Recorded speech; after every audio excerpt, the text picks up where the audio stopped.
नमस्कार मित्रांनो, साधी माणसे या मालिकेच्या आजच्या मजेदार भागामध्ये आपल्याला सत्यजित प्रोफेसर बनताच त्याची खूपच गंमत बघायला मिळणार आहे. तर इथे आता निरूपाने किचनमध्ये ज्या ज्या डब्यात पैसे लपवलेले असतात ते समधे पैसे आता निरूपाने एका ठिकाणी गोळा केलेले असतात. तेव्हा लगेच आता निरूपा त्या समध्या नोटा मोजत असते. त्याच वेळेस आता सत्या आणि मीरा येतात. तेव्हा सत्या म्हणू लागतो, धूमकेतू, अगं या निरूपाकडे एवढे समधे पैसे कुठनं आले? आणि कुणाचे चोरले बिरले तर नाही नाही ने, कुठनं आणल्यात एवढ्या नोटा? त्यावर मीरा म्हणू लागते, नाही हो, चोरले कसले, अहो त्याला बायकांचं बचत खातं म्हणत असतात. तेव्हा सत्या म्हणू लागतो, अरे बापरे, असलं कसलं बचत खातं आहे, एवढे पैसे? धूमकेतू, तुझं बी असलं काही बचत खातं नाही ना? तेव्हा मीरा म्हणू लागते, असलं तरी मी तुम्हाला कशाला सांगू, असे म्हणत मीरा तिकडनं निघून जाते. त्याच वेळेस सत्य म्हणू लागतो, धूमकेतू, याचा अर्थ बचत खातं आहे, म्हणूनच मला नाही सांगायली ना, असे म्हणत सत्या लगेच आता निरूपाजवळ येतो.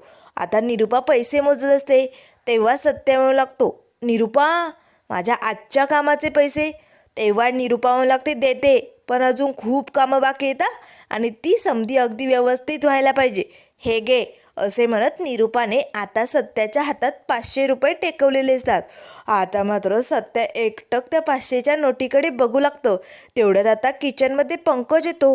आता मात्र सत्याला मम्माने पैसे दिले हे बघताच पंकज आता डोळे फाडून त्या पैशांकडे बघू लागतो. सत्या तिकडनं निघून जातो. त्याच वेळेस पंकज लागतो, मम्मा, मलाही थोडेसे पैसे. तेव्हा निरूपा म्हणू लागते, पंकज, अरे या चिल्लर पैशांकडे नको बघू तू, अरे कुठे कुठे इन्व्हेस्टमेंट करायची ना त्याचा विचार कर, जा पटकन. तेव्हा निरूपा म्हणू लागते, रे जा ना. त्यावर पंकज लागतो, मम्मा पण जरा थोडेसे. तेव्हा निरूपा म्हणू लागते, तू नको जाऊ, मीच जाते, मला भरपूर काम आहेत, असे म्हणत निरूपा ते पैसे घेऊन तिकडनं हॉलमध्ये येते. आता निरूपाने काही माणसं बोलावलेली असतात, कारण घराचा लुक चेंज करायचा असतो ना. आता निरूपाने नवीन सोफा मागवलेला असतो, नवीन खुर्च्या, सगळं काही अगदी स्टायलिश असल्यासारखं तिला दाखवायचं असतं. अगदी छान पद्धतीने तिने आता हॉल मस्त तयार केलेला असतो. मस्त फुलाच्या फ्लावर पॉटही मागितलेले असतात. आता खूप छान असा हॉल तिने तयार केलेला असतो. तेव्हा निरूपा लागते, चला, समदले भारी दिसायले. आता ती माणसं तिकडनं निघून जातात. त्याच वेळेस आता रवी रिया खूप सारी शॉपिंग घेऊन घरी आलेले असतात. दोघांच्याही हातात भरपूर पिशव्या असतात. तेव्हा निरूपा म्हणू लागते, रवी रिया, आला तुम्ही, झालं का काम, अगदी सांगितलंय तसं पार पाडलं ना? तेव्हा लगेच रवी म्हणू लागतो, हो आई, हे बघ, हे आपले रिच ओव्हर कपडे. तेव्हा लगेच निरूपा म्हणू लागते, काय, कुठले कपडे? तेव्हा लगेच रवी म्हणू लागतो, अगं आई, असं काय करते, आपल्याला श्रीमंत व्हायचे ना, मग आपण हे भाड्याने कपडे मागवले ना, रिच लोकांचे कपडे, असले श्रीमंत लोकांचे कपडे असतात, हो तेच आणले बरं का. तेव्हा निरूपा म्हणू लागते, आता तुम्ही एक काम करा, समध्यांच्या रूममध्ये त्यांचे त्यांचे कपडे पोच करा, म्हणजे कसं समधेजण तयार होतील, आणि माझे आणि यांचे कपडे कुठे आहेत? तेव्हा लगेच आता रवी 2 पिशव्या निरूपाच्या हातात देतो आणि मला लागतो, हे घे आई, हे तुझे आणि बाबांचे कपडे. आता लगेच रवी रिया ते कपडे घेऊन सगळ्यांच्या रूममध्ये पोच करतात. तर थोड्याच वेळात सगळेजण आता तयार झालेले असतात. पंकज अगदी सूट बूट घालून मस्त तयार होऊन आता इथे हॉलमध्ये छान अशी ॲक्टिंग करून दाखवत असतो. तेवढ्यात लगेच आता देविका, मीरा आणि रिया तिघीही जणी तयार होऊन आलेले असतात. आता मस्त तिघींनी छान असे ड्रेस घातलेले असतात, अगदी श्रीमंत लोकांसारखे. पण आता समोरच जे सँडल ठेवलेले असतात ना, उंच टाचेचे, ते बघताच मीराला जरा भीती वाटते, कारण कधी सवय नसते ना, आणि आता अचानक असे उंच टाचेचे सँडल घालणं म्हणजे तिच्यासाठी खूप कठीण असतं. त्याच वेळेस आता रवी म्हणू लागतो, सुंदर, अतिसुंदर, खूप छान दिसायला येता रिया तुम्ही तिघीजणी. तेव्हा लगेच आता निरूपा म्हणू लागते, हो, एक नंबर भारी, असंच राहायचं, त्या परीसमोर अजिबात काही कळू द्यायचं नाही. तेव्हा लगेच आता सुधाकर म्हणू लागतात, निरूपा, आता एवढी तयारी केली म्हटल्यानंतर कसं करणार आहे तिला, नाहीच करणार. तेव्हा लगेच आता मीरा म्हणू लागते, पण रिया, आपण हे सँडल वापरायचे? तेव्हा रिया म्हणू लागते, हो वहिनी. त्याच वेळेस देविका म्हणू लागते, ए चला आपण ट्राय करून बघूया. आता लगेच पटकन देविका एक सँडलचा जोड घालते, रियाही एक घालते, पण मीरा मात्र घाबरते. तेव्हा लगेच देविका म्हणू लागते, मीरा, अगं ट्राय करून बघ ना, तुला जमतंय की नाही कळेल ना. त्याच वेळेस आता मीरा म्हणू लागते, नाही नको, मला या सगळ्याची सवय नाही, मला चालताही येणार नाही या सगळ्याने. तेव्हा लगेच आता रिया म्हणू लागते, वहिनी अगं तू ट्राय करून बघ, तुला नक्की जमेल. आता देविका आणि रिया दोघेही मीराला फोर्स करतात. तेव्हा मीरा आता ते सँडल घालते, पण आता ती चालायला जाणार तेच धडपडते. आता ती पडणार. लगेच आता तिने स्वतःला सावरलेलं असतं. त्याच वेळेस आता देविका जोरजोरात हसू लागते, ए मीरा तुला हे जमूच शकत नाही असे म्हणत आता देविका दात काढत असते. त्याच वेळेस निरुपा म्हणू लागते, देविका हसायला काय होतं ग तुला? तिला सवय काय या सगळ्याची? सवय नाही आहे म्हणून ती धडपडली ना, मग हसतेच कशाला? देविका आता गप्प बसते. त्याच वेळेस आता निरुपा मीराजवळ येते आणि म्हणू लागते, मीरा बाळा काळजी करू नको, तुला सवय नाही आहे ना म्हणून धडपडलीस, पण शिकली ना तर तुला सगळं जमेल. चल मी तुझा हात पकडते आणि तू चालण्याची प्रॅक्टिस करा. आता मात्र सगळ्यांना धक्काच बसतो. चक्क निरुपा एवढं प्रेमाने मीराशी वागते. आता सत्या तर धूमकेतूकडे बघून हसू लागतं. त्याच वेळेस आता मीरा मनाशीच म्हणू लागते, सासूबाई माझ्याबरोबर एवढं प्रेमाने? चला चला मी शिकते. आता लगेच निरुपा मीराचा हात पकडते. मीरा आता इकडनं तिकडनं गरके मारत असते आणि प्रॅक्टिस करत असते. आता मात्र मीराला हे काही जमलेलं असतं, कारण निरुपाने एवढं प्रेमाने तिला शिकवलेलं असतं ना. त्यामुळे आता मीराही खूपच खुश झालेली असते. तेव्हा लगेच आता निरुपा म्हणू लागते, जमलं ना मीरा, बघ मी म्हटले होते ना तुला नक्की जमेल. आणि हो इकडे बघा, समद्यांनी नीट ऐका, आपल्याला अगदी पनीरसारखं घट्ट राहायचंय. समदेजण आता निरुपाकडे बघू लागतात. निरुपाला काय म्हणायचंय नेमकं? पनीरसारखं घट्ट राहायचंय? त्यावर निरुपा म्हणू लागते, हो दह्यासारखं नाही या. दही कसं दिसताने घट्ट दिसतं, पण त्यात जर असं चमचा खोचला की लगेच पाणीवरती येतं, तसं नाही. परीसमोर आपलं कुटुंब एकदम घट्ट असलं पाहिजे असं दाखवायचं. आपल्या एकमेकांवरती खूप प्रेम आहे, आपण एकमेकांना सोडून राहूच शकत नाही असं दाखवायचे, अगदी पनीरसारखं घट्ट. आता सत्या धावतच बबड्याजवळ जातो आणि लागतं, बबड्या माझ्या भावा असे म्हणत आता लगेच पटकन बबड्याच्या गळ्यात हात घालतो आणि त्याला मिठी मारतो. आता मात्र बबड्या घाबरतो. हा सत्या कधी माझा गळा आवळेल सांगता येणार नाही. आता लगेच सगळेजण सत्याकडे बघू लागतात. तेव्हा सत्या आता पटकन पंकजचे कान पकडतो आणि लागतं, चाऊ म्याऊ तू माझा मोठा भाऊ आणि आपण खाऊ 4 आण्याचे फुटाणे असं आता गाणं म्हणू लागतो. आता मात्र लगेच सुधाकर भाऊ लागतं, सत्यजित अरे काय चालू आहे तुझं? तेव्हा सत्य म्हणू लागतो, बाप अरे भावाभावांचं किती प्रेम आहे, अगदी पनीरसारखं घट्ट, हे दाखवायचंय मला. आता मात्र पुन्हा सत्या पंकजच्या गळ्यात हात घालतो आणि त्याला घट्ट मिठी मारतो. तेव्हा लगेच आता पंकज लागतं, ए दूर हो माझ्यापासनं. तेव्हा सत्य त्याचे गाल ओढू लागतो, दादा मी तुझा लहान भाऊ, तू माझा मोठा भाऊ, आपण खाऊ चाऊ म्याऊ असे म्हणत आता लगेच सत्या पुन्हा त्याचे गाल ओढू लागतो. तेव्हा निरुपा मला लागते, सत्या अरे काय चालू आहे तुझं? तेव्हा सत्या म्हणू लागतो, आई तू माझी आई असे म्हणत सत्या लगेच निरुपाला आता घट्ट मिठी मारतो. तेव्हा निरुपा म्हणू लागते, बबड्या तू माझा बबड्या. त्याच वेळेस आता धावतच पंकज येतो आणि लागतो, मम्मा बबड्या मी आहे ना. तेव्हा लगेच आता निरुपा म्हणू लागते, बरं तू बबड्या आणि हा माझा सोन्या. तेव्हा सत्य म्हणू लागतं, चालेल मला सोन्या चालेल, खूप मस्त. त्याच वेळेस आता लगेच पंकज लागतो, ए रवी अरे तू पण ये ना. आता रवी आपल्या मम्माजवळ येतं. तेव्हा निरुपा म्हणू लागते, हे माझं लेकरू बरं का. त्याच वेळेस रिया म्हणू लागते, गाईज तुमच्या तिघांचे तुमच्या मॉम बरोबर आपण फोटो घेऊया, थांबा असेच थांबा. त्याच वेळेस सत्यावर लागते, ए बाप तू पण ये. आता सुधाकर भाऊ आले असतात. आता चौघांचा मात्र मस्त इथे फोटो काढलेला असतो. सत्या खूपच आनंदात असतो, कारण नाटक का होईना पण निरुपा अगदी आईसारखं त्याच्यावरती प्रेम करत असते, त्याच्याशी चांगलं वागत असते ना. त्याच वेळेस आता सत्याला एवढं खुश बघून मीरा मनाशीच म्हणू लागते, अहो या नाटकाच्या निमित्ताने तुम्हाला आईचं प्रेम मिळतंय हे बघून खूप भारी वाटतंय. म्हणूनच तर मी या नाटकाला होकार दिलाय, कारण मला माहिती होतं तुम्हाला आईच्या प्रेमाची खूप गरज आहे आणि ते प्रेम तुम्हाला या दिवसात नक्की मिळणार. आता मात्र सत्याही खूपच खुश असतो. तेव्हा निरुपा म्हणू लागते, चला चला आपल्याला तयारीला लागायचं आहे, आता आपल्याकडे शेवटची संधी राहिली. आता उद्या सकाळी ती परी येणार आहे, त्यामुळे आपल्याला कुठलीही गडबड करायची नाही आहे. सगळी काही तयारी झाली पाहिजे. आता समजेजण आपापल्या रूममध्ये निघून जातात. तर आता पंकज मात्र सत्याला शिकवण्याचं काम करत असतो. आता सत्याच्या रूममध्ये पंकज आलेला असतो.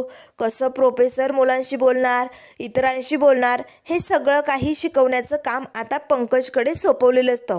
तेव्हा पंकज लागते, हे बघ सत्या, इकडे बघ, तू आता प्रोफेसर आहे, त्यामुळे सुरुवातीला आल्या आल्या काय म्हणायचं, hello, good morning, good morning असं म्हणायचं. चल बरं म्हणून दाखव. हे बघ, अगदी छान बसायचं खुर्चीवरती, मस्त पायाची घडी घालायची आणि छान पद्धतीने म्हणायचं, अगदी टायलिस्टमध्ये. त्यावर सत्या मला लागतो चालेल. आता सत्या लगेच खुर्चीवरती बसतो आणि टेबलवरती पाय असे पसरून खुर्चीला टेकून बसतो आणि मला लागतं, हॅलो, गुड मॉर्निंग. तेव्हा लगेच पंकज लागतो, गुड मॉर्निंग नाही रे, गुड मॉर्निंग, तुला कळत नाही का? आणि हे पाय असे वरती का ठेवलेत? अरे प्रोफेसर जर असे बसलेत ना, पोरं त्यांच्या विरुद्ध कंप्लेंट करतात. असं नसतं बसायचं. उठ उठ इकडे, हो मी तुला दाखवतो. आता पंकज खुर्चीवरती बसतो आणि लगेच अशी पाठ ताट करतो. हे बघ, पाठीचा कणा असा सरळ करायचा आणि अशी गुडघ्यावरती घडी मारायची आणि असं मस्त टायलिस्टमध्ये बसायचं आणि मला लागतं, हॅलो, गुड मॉर्निंग. हे बघ, मी अजून काही स्टेप तुला शिकवतो, त्या नीट लक्षात ठेव. तेव्हा सत्या मला लागतो, चालेल चालेल, मी नीट लक्षात ठेवतो. हां, पण तू छान शिकवा दादा. तेव्हा पंकज लागतो, छानच शिकवतोय रे, तुझ्या भेजात काही घुसत नाही आहे, नीट शब्द लक्षात ठेव.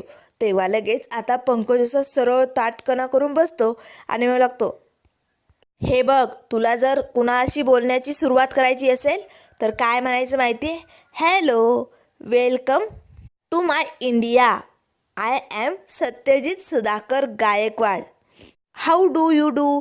आता मात्र लगेच पंकज लागतो, चल मी जे शिकवलं आहे ना ते म्हणून दाखव. तेव्हा सत्य असा पाठ सरळ करून बसतो आणि लागतं, hello, welcome to my India, I am Satyajit Sudhakar Gaikwad, I am professional. आता मात्र पंकजने तर डोक्याला हातच लावलेला असतो, प्रोफेशनल. तेव्हा लगेच सत्य म्हणू लागतो, हाऊ डू डू डू. आता मात्र असे म्हणत सत्या जोरजोरात नाचू लागतो. तेव्हा लगेच पंकज उठतो आणि जोरजोरात सत्याला मारू लागतो. कसलं डुडू डुडू रे, काय चालू आहे तुझं, तुला समजत नाही का? हाऊ डू यू डू म्हण. तेव्हा लगेच सत्य म्हणू लागतो, how do do do do. तेव्हा पंकज लागतो, अरे तुझं काही होणार नाही, तुझं काही खरं नाही आहे, थांब आपण ना वाक्यच बदलूया.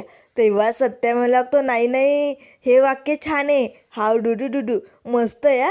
तेव्हा लगेच पंकज डोक्याला हात लावतो आणि मला लागते, मूर्खा, अरे तुझा कधी प्रोफेसर व्हायचा रे?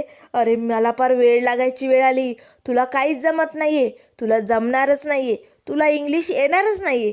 तेव्हा सत्य रागवतो आणि मला लागतो, पंकज तुम्हाला असं म्हणाला? नाही नाही, मला शिकायचंच नाही, मी नाही होणार प्रोफेसर. आता मात्र हे नाटक करायचंच आहे, त्यामुळे पंकज आता लगेच सत्याचा हातपाय जोडू लागतो. बाबा असं नको करू रे, तू शिक ना रे, शिक. आता पुन्हा इथे पंकजने त्याला शिकवण्याचं काम चालू केलेलं असतं, पण सत्याला काहीच कळायचा मार्ग नसतो, त्यामुळे सत्याचं ते जवळच अडकून पडलेलं असतं. तेव्हा मात्र आता पंकजला खूपच संताप आलेला असतो. पंकज जोरजोरात ओरडतो, रिया, रिया. आता रिया धावतच येते. तेव्हा पंकज लागतो, रिया, या माणसाचं काय करायचं ते बघून घे, याचं काहीच होऊ शकत नाही, आयुष्यात याला काहीच जमणार नाही, हा पुढे जाऊच शकत नाही, याला इंग्लिश येऊच शकत नाही. तेव्हा लगेच आता रिया मला लागते, काय झालं पंकज दादा, अरे नेमकं सांगशील का? तेव्हा सत्या मला लागतो, मी सांगतो रिया, याने जे शिकवलं ते मला जमतंय, पण याला ना ते कळतच नाही. मी तुला बोलून दाखवू का? I like English, I go to English, it's my English, I am drink English. असे आता खूप सारे वाक्य सत्यजित अगदी नाचत म्हणू लागतो. तेव्हा सत्याला लागतो, जमलं ना, इंग्लिश इंग्लिश इंग्लिश, भारी आलं ना मला. तेव्हा लगेच आता रिया म्हणू लागते, जमलं, एकदम छान जमला. त्याच वेळेस पंकज लागतो, रिया, हे जमलं, हे इंग्लिश होतं का? अगं इंग्लिश नाव आलं म्हणजे इंग्लिश होत नाही गं. तेव्हा रिया आता पंकजजवळ येते आणि लागते, सत्य दादा तुझं काही खरं नाही. तेव्हा पंकज लागतो, कळलं ना, तुला कळलं ना, मी हेच सांगतोय, याचं काहीही होऊ शकत नाही. आता दोघे हळूहळू बोलत असतात. सत्य आता कान देऊन दोघांचं बोलणं ऐकण्याचा प्रयत्न करत असतो. तेव्हा रिया म्हणू लागते, पंकज दादा, माझ्याही डोक्यावरनं पाणी गेले रे. याला काही जमेल की नाही वाटत नाही आणि याला शिकवणंही खूप कठीण दिसतंय. तेव्हा पंकज लागतो, नाहीच जमणार याला. याला इंग्लिशचा येत नाही आणि याला काय प्रोफेसर बनवणार आहोत आपण. शक्य नाही आहे. हा वाट लावणार आहे आपली, 100% वाट लावणार आहे. तेव्हा रिया म्हणू लागते, 1 मिनिट पंकज दादा, आपण एक काम करूया, एक ॲप घेऊया आणि ते ॲप सतत सत्यदादाला ऐकायला लावूया. म्हणजे तो दिवसभरात नक्कीच इंग्लिश शिकू शकतो. तेव्हा लगेच पंकज लागतो, अरे बापरे, ही तर सॉलिड आयडिया आहे. ही माझ्या डोक्यात का आली नाही. रिया, बरं झालं, माझी सुटका तरी होईल आणि हा त्या ॲपने शिकेल. असे म्हणत पंकज आता सत्याजवळ येतो आणि लागते, सत्या, तुझा मोबाईल आण इकडे. तेव्हा सत्या म्हणू लागते, फुसक्या, मी का माझा मोबाईल तुला देऊ. तुझ्या मोबाईलमध्ये बॅलन्स नाही आहे का. अरे साधे बॅलन्स टाकायपुरते पण पैसे नाही आहेत का तुझ्याकडे. तेव्हा पंकज लागते, या बैस, मला काय तुझा मोबाईल फोन करायला नको आहे. अरे तुझ्या भल्यासाठी दे, तुला प्रोफेसर बनायचं आहे ना, मग दे इकडे. असे म्हणत आता लगेच सत्या आपला मोबाईल देतो. आता पंकजने त्यात ॲप घेतलेलं असतं आणि आता हेडफोन लावून सत्याच्या कानात लावलेलं असतं. आता मात्र सत्या सारखं तेच ऐकत असतो आणि शिकण्याचा प्रयत्न करत असतो. तेव्हा लगेच आता सत्या पंकजला म्हणू लागतो, दादा, तू काळजी करू नको, मी प्रोफेशनल होणार. तेव्हा पंकज आता डोक्यात हात मारतो आणि मला लागतो, रिया, या माणसाचं काही होऊ शकत नाही. जिंदगीत हा पुढे जाऊ शकत नाही. याला काही बी जमणार नाही. असे म्हणत आता पंकज तिकडनं तावातावात निघून जातो. तेव्हा रिया म्हणू लागते, सत्यदादा, तू दिवसभर ऐका म्हणजे तू शिकशील.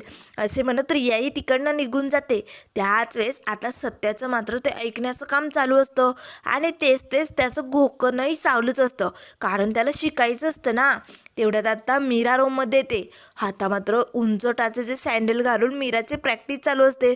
आता मीरा धपकन पडणार, ते सत्य तिला पकडतो. आता मात्र दोघांचीही प्रॅक्टिस इथे जोरात रूममध्ये चालू असते. तेवढ्यात निरुपा येते आणि आता दरवाज्यातनं डोकावून बघू लागते. तर आता दोघांची प्रॅक्टिस चालू हे बघून निरुपा खूपच खुश होते आणि लागते, चला, हे दोघे तर जोमाने प्रॅक्टिस करायला लागलेत. म्हणजे कसं, त्या परीला कळणारच नाही आपण श्रीमंत आहोत की नाही. एकदा का 2-4 दिवस निघून गेली की मग काय आपलं पहिल्यासारखं वागता येईल. पण तिच्यासमोर आपण अगदी श्रीमंत असल्याचंच दाखवायचं, अजिबात तिला काही कळू द्यायचं नाही, असे आता निरुपा मनाशीच म्हणू लागते. तर आता इकडे संध्याकाळची वेळ झालेली असते. आता दिवसभर सत्यजितने ते ॲपमध्ये ऐकून आता तो प्रोफेसर बनलेला असतो. तर आता तो हॉलमध्ये बसलेला असतो. तेवढ्यात तिकडनं पंकज येतो. तेव्हा लगेच सत्या म्हणू लागतो, आले होते उद्योगपती, झाले आता देविकाचे पती. दादा, तुम्ही सांगितलेला सगळा अध्याय मी वाचला आहे. आता तो माझा पाठही झाला आहे आणि मी आता प्रोफेसर बनलो आहे दादा. आणि तुम्ही म्हणाल तसंच करणार. दादा, तुम्हाला सगळ्यात आधी माझा विनम्र अभिवादन, प्रणाम करतो दादा. असे आता सत्यजित बोलू लागतो. आता मात्र सत्याचं हे बोलणं ऐकून पंकजला तर मोठा धक्काच बसतो. तेव्हा पंकज आता जोरजोरात, मम्मा, पप्पा, रवी, रिया, सगळेजण लवकर या. सगळेजण धावत हॉलमध्ये येतात. काय झालं. तेव्हा पंकज लागतो, बघा इकडे. त्याच वेळेस सत्या लागतो, आले सर्वजण, या, तुमचे मी स्वागत करतो आणि सगळ्यात आधी तुम्हाला सगळ्यांना प्रथम वंदन करतो, प्रणाम करतो आणि मी माझ्या कार्याला सुरुवात करतो. मी आहे सत्यजित सुधाकर गायकवाड. मी प्रोफेसर आहे. मराठी हा विषय आपला अभिमान आहे आणि म्हणूनच दादाने सांगितल्याप्रमाणे मी त्याचा सगळा अध्याय वाचलेला आहे आणि आता मी त्याच पद्धतीने बोलणार आहे. आता मात्र निरुपा समद्यांना धक्काच बसतो. सत्यजितला काय झालंय. मीरा तर मात्र आता या सत्याकडे बघून हसू लागते. त्याच वेळेस आता रिया म्हणू लागते, पंकज दादा, हे काय होऊन बसलंय. तेव्हा पंकज लागतो, बघ ना, अगं काय चालू आहे, आपण याला इंग्लिश शिकायला लावलं, हा एवढा शुद्ध मराठी कसं काय शिकलाय. त्याच वेळेस आता लगेच रिया म्हणू लागते, पंकज दादा, तू नक्की बरोबर ॲप दिलंय ना. सत्य दादा, तुझा मोबाईल बघू इकडे, दाखवते, हेडफोन काढ बरं. त्याच वेळेस आता लगेच सत्या पटकन आपला मोबाईल रियाच्या हाती देतो. तेव्हा रिया बघते तर आता पंकजने चुकून इंग्लिशचं ॲप डाउनलोड करायचं तर मराठीचंच केलेलं असतं, ते पण शुद्ध मराठी भाषा कशी शिकायची. आता मात्र लगेच रिया डोक्याला हात लावते आणि लागते, पंकज दादा अरे तू माती खाल्लीस, तू चुकीचं ॲप डाउनलोड करून दिलं अरे शुद्ध मराठी शिकण्याचं, म्हणून आता सत्यदादा असं बोलतोय. दिवसभर त्याने हेच ऐकले ना. तेव्हा पंकज लागतो, बरं झालं हा इंग्लिशचा प्रोफेसर नाही होऊ शकत, अरे याला प्रोफेसर म्हणता येत नाही आणि हा काय प्रोफेसर होणार आहे. तेव्हा लगेच आता सत्या म्हणू लागतो, पंकज दादा तुम्ही काळजी करू नका, मी प्रोफेशनल होणार म्हणजे होणार. तेव्हा लगेच आता पंकज हसतच म्हणू लागतो, बघा बघा आधी प्रोफेसरला काही म्हणता येत नाही याला आणि हा इंग्लिशचं काय बोलणार. त्यापेक्षा ए बाबा तू हे जे मराठी शिकलाय ना शुद्ध मराठी ते तुला अगदी छान जमतंय, तू मराठीचाच प्रोफेसर हो. म्हणजे कसं आहे ती परी इंग्लिश बोलेल तिचं तुला समजणार नाही आणि तू शुद्ध मराठी बोलशील तुझं तिला समजणार नाही, म्हणजे कसं अगदी छान पद्धतीने चालेल. तेव्हा लगेच सत्य लागतो, दादा तुम्ही म्हणाल तसंच मी करेल आणि तसंच मी वागेल. आता पंकजला तर धक्काच बसतो. त्याच वेळेस निरुपमा लागते, सत्या ती परी आल्यानंतर काही गडबड करू नको रे बाबा. तेव्हा सत्य लागतो, माते तू काळजी करू नको, आले कितीतरी परी आणि गेले कितीतरी वरी, त्यामुळे या परीला काय घाबरायचं हो की नाही. तेव्हा निरुपा तर डोक्यालाच हात लावते. त्याच वेळेस सत्य लागतो, माते तू काळजी करू नको, हा तुझा बाळ नक्की यशस्वी होईल. असे म्हणत आता सत्या पटकन जाऊन निरुपाचा आशीर्वाद घेतो. तेव्हा लगेच आता निरुपाचा हात करते आणि म्हणू लागते, यशस्वी हो पुत्रा. आता मात्र सगळेजण हसू लागतात. त्याच वेळेस सत्या म्हणू लागतो, चला मला अजून खूप सारी तयारी करायची, तुम्हा समद्यांना माझा विनम्र अभिवादन आणि मी आता निघालोय माझ्या रूमकडे, त्या दिशेने मला जावं लागेल. कसं आहे ना मराठी भाषा म्हणजे ही आपली परंपरा. असे म्हणत आता सत्या तिकडनं निघून जातो. आता समद्यांना मात्र या सत्याचं खूपच हसायला येत असतं. आता निरुपाला जरा टेन्शन येतं, हा सत्या काही चुकवणार तर नाही ना. तर आता इथे दुसऱ्या दिवसाची सकाळ झालेली असते. आता मात्र सकाळी सकाळी कधी एकदा ती परी येईल असं सगळ्यांना झालेलं असतं, पण आता सगळेजण झोपेतच असतात. पण निरुपा मात्र अगदी छान डिझायनर साडी घालून अगदी छान लुक करून मस्त तयार झालेली असते. आता ती हॉलमध्ये येते आणि लागते, कशी दिसते मी असे म्हणत आता इकडे तिकडे बघू लागते. हॉल पूर्ण रिकामा असतो, हॉलमध्ये एकसुद्धा व्यक्ती नसतो. अरे बापरे, मी एवढ्या सकाळी लवकर उठून ती परी येणार म्हणून एवढं छान तयार झाले आणि हे बाकीचे सगळे झोपलेलेच इतके काय अजून. नाही नाही नाही नाही, मला बघावं लागेल. अशाने जर ती परी आली आणि यांचे हे अवतार बघितले तर नाही नाही नाही नाही, आल्या आल्या भांडं फुटेल आपलं. एवढी समधी तयारी करून काय उपयोग होणार, चला पटकन. असे म्हणत निरुपा आता लगेच पंकज आणि देविकाच्या रूममध्ये येते. दोघेही डरामडूर झोपलेले असतात. निरुपा आता पंकजला चापटी मारते, देविकाला उठवते, आवरा पटकन परी येणार आहे. दोघेही आता धावतच लगेच आवरण्यासाठी निघून जातात.